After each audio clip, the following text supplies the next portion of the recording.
เปิดกล่องประชุมใหญ่ผู้แทนสาวหนุ่มกระทรวงยุติธรรมครั้งที่7เพื่อสรุปตีราคาคืนเวียกงานของคณะบริหารงานสาวหนุ่มกระทรวงยุติธรรมสมัยที่6กล่องประชุมใหญ่ผู้แทนสาวหนุ่มกระทรวงยุติธรรมครั้งที่7โดยการเข้าร่วมของสหายไพวีศรีบัวริภารัฐมนตรีกระทรวงยุติธรรม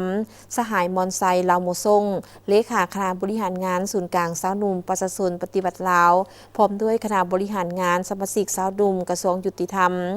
สหายสุริยาศรีดาวงศ์เลขาคณะบริหารงานสาวหนุ่มกระทรวงยุติธรรมได้ผ่านบทรายงานสรุปย่อเกี่ยวกับการจัดตั้งปฏิบัติเวียกงาน5 ปีผ่านมา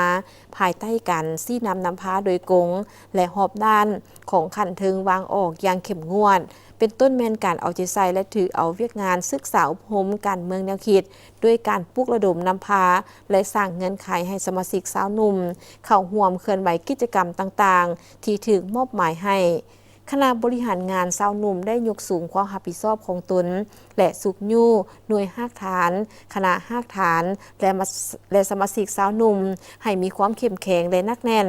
พร้อมนั้นคณะบริหารงานสาวหนุ่มกระทรวงได้เอาใจใส่นำพา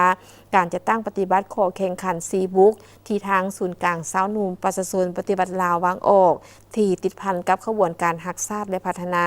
และเวียกงานวิสาเฉพาะซึ่งเฮ็ดให้คณะสาวหนุ่มกระทรวงยุติธรรมได้รับการยั่งยืนเป็นคณะสาวหนุ่มซีบุ๊ก3 ปีซ้อนคือปี 2021 2022 และ 2023 ปัจจุบันกำลังประเมินทุงใส่น้ำหน้าในตอนท้ายกองประชุมได้ปอนบัตรคัดเลือกเอาคณะบริหารงานสุดใหม่โดยมีผู้ลงสมัครทั้งหมด17 สหายและเลือกเอา15 สหายเพื่อมาบริหารเวียกงานในต่อหน้า